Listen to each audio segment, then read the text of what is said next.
അമേരിക്കയും ഇസ്രായേലും ഇറാനെതിരെ യുദ്ധം പ്രഖ്യാപിച്ചിരിക്കുകയാണ്. ഇറാനെതിരെ ഇസ്രായേൽ യുദ്ധം പ്രഖ്യാപിക്കുകയും ഇറാനെ ആക്രമിക്കുമെന്ന് അസന്നിഗ്ധമായി പറയുകയും ചെയ്തിരിക്കുന്നു. അമേരിക്കൻ പടക്കപ്പലുകൾ ഇറാൻ തീരത്തുണ്ട്. ഇങ്ങനെ ഏത് നിമിഷവും യുദ്ധം പൊട്ടിപ്പുറപ്പെടാവുന്ന രീതിയിലാണ് കാര്യങ്ങൾ. അതിനിടയിൽ ഇറാൻ മാധ്യമങ്ങൾ ഒരു വാർത്ത റിപ്പോർട്ട് ചെയ്തിരിക്കുന്നു. ഇറാൻ്റെ തുറമുഖ നഗരത്തിൽ സ്ഫോടനങ്ങൾ നടന്നിരിക്കുന്നു. ബന്ദർ അബ്ബാസ് എന്ന തുറമുഖ നഗരത്തിലാണ് സ്ഫോടനങ്ങൾ നടന്നിരിക്കുന്നത്. സ്ഫോടനത്തിൽ എത്ര പേർ കൊല്ലപ്പെട്ടു എന്നതിനെ പറ്റിയുള്ള വാർത്തകൾക്ക് സ്ഥിരീകരണം ലഭിച്ചിട്ടില്ല. ഇറാൻ മാധ്യമങ്ങളെ ഉദ്ധരിച്ച് ഇന്ത്യ ടുഡേയാണ് ഈ വാർത്ത റിപ്പോർട്ട് ചെയ്തിരിക്കുന്നത്.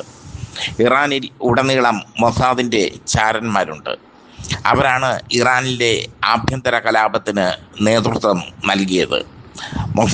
മൊസാദിൻ്റെ ചാരന്മാരാണ് സ്ഫോടനത്തിന് പിന്നിലെന്നാണ് ഇറാൻ ഭരണകൂടം ആരോപിക്കുന്നത്. എന്തായാലും ഇറാനിൽ സ്ഫോടനങ്ങൾ നടന്നു എന്നുള്ളത് വ്യക്തമാണ്. ആ സ്ഫോടനങ്ങളിൽ വീടുകൾക്കും അപ്പാർട്ട്മെൻറ്റുകൾക്കും കേടുപാടുകൾ സംഭവിച്ചു. ഇതോടുകൂടി ഇറാൻ കത്തുകയാണ്. ഇറാൻ്റെ അകത്ത് മൊസാദിൻ്റെ ചാരന്മാർ വിലസുന്നുണ്ട്. അവരാണ് കലാപകാരികൾക്ക് ആയുധങ്ങൾ നൽകിയത്. അതിനെയാണ് ഇറാൻ സർക്കാർ അടിച്ച് അമർത്തിയത്.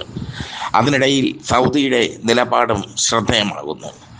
സൗദി ഇറാൻ പ്രസിഡന്റ് മസൂദ് പെസഷ്കിയാനുമായി ഫോണിൽ സംസാരിച്ചു. സൗദിയിലെ രാജകുമാരൻ മുഹമ്മദ് ബിൻ സൽമാനും മസൂദ് പെസഷ്കിയാനുമായി ഫോണിൽ സംസാരിച്ചതിൽ നിന്ന് തങ്ങളുടെ ഭൂമിയോ വ്യോമപാതയോ ഇറാനെ ആക്രമിക്കാൻ അനുവദിക്കില്ലെന്ന് സൗദി പ്രഖ്യാപിച്ചു. എന്നാൽ അതേസമയം അതേ സൗദി തന്നെ അമേരിക്കയിൽ നിന്ന് വൻതോതിൽ ആയുധങ്ങൾ ഇറക്കുമതിയും ചെയ്തിരിക്കുന്നു. സൗദി അറേബ്യ രണ്ട് വള്ളത്തിൽ ചവിട്ടി നിൽക്കുകയാണ്.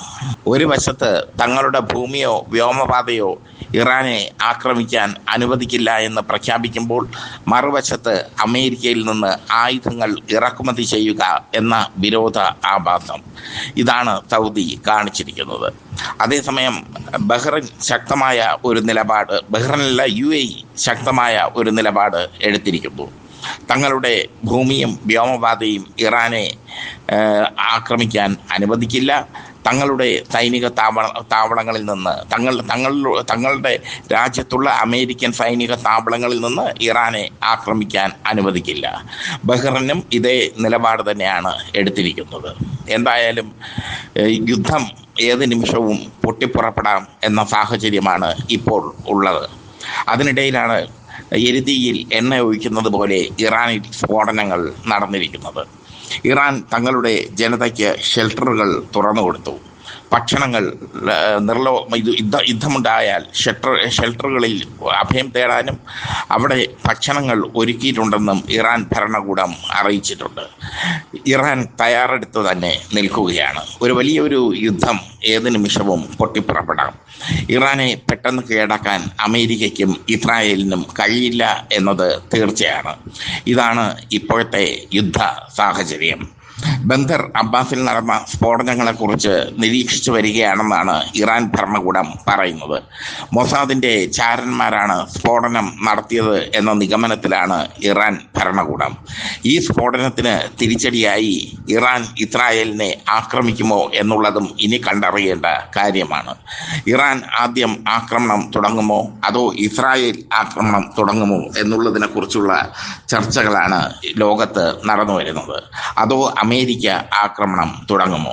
എന്തായാലും യുദ്ധം അനിവാര്യമായി മാറിയിരിക്കുന്നു. യുദ്ധം ഒന്നിനും പരിഹാരമല്ല എന്നാണ് പൊളിറ്റിക്സ് കേരളയ്ക്ക് പറയാനുള്ളത്. യുദ്ധം നടന്നു കഴിഞ്ഞാൽ ലോകത്തെ ഗതിവിഗതികൾ തന്നെ മാറും. അത് ഉറപ്പാണ്. ലോകത്ത് വല്ലാത്ത ഒരവസ്ഥ, അരാജകാവസ്ഥ ഉണ്ടാകും. കാരണം ഇറാൻ വലിയൊരു രാജ്യമാണ്. പെട്ടെന്ന് ഇറാനെ കീഴടക്കാൻ വലിയ പ്രയാസമാണ്. യുദ്ധം നീണ്ടുപോകും എന്നതും ഉറപ്പാണ്. അതിനിടയിൽ ഇറാൻ ഈ സ്ഫോടനം നടത്തിയതിന് പിന്നാലെ ഇറാൻ ബാലിസ്റ്റിക് മിസൈലുകൾ പരീക്ഷിച്ചതായും റിപ്പോർട്ടുണ്ട്. പുതിയ ബാലിസ്റ്റിക് മിസൈലുകളാണ് ഇറാൻ പരീക്ഷിച്ചിരിക്കുന്നത്.